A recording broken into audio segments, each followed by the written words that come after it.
Hello. Alam niyo, sana kwento ko sa inyo na nagbago yung routine ko.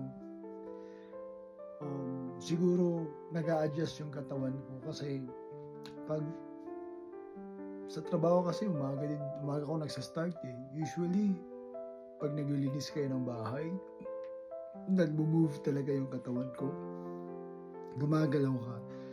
Pero hindi naman siya masyadong mabigat. Pero at the end of the day, nararamdaman ko din talaga yung pagod. 'Di ba, tao lang tayo, eh, napapagod din tayo sa paglilinis kahit na hindi naman siya mabigat. Tsaka nagda-drive din ako.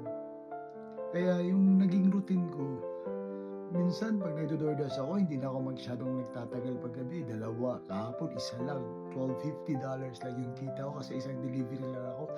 Parang napagod na ako, gusto kong umuwi.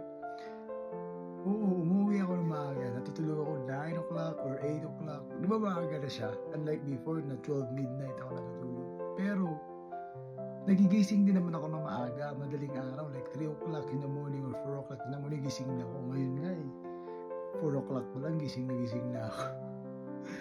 So nagbago yung routine ko pero nag-adjust naman yung tulog ko. Pero minsan napaisip ko na sana sa Pilipinas na lang ako.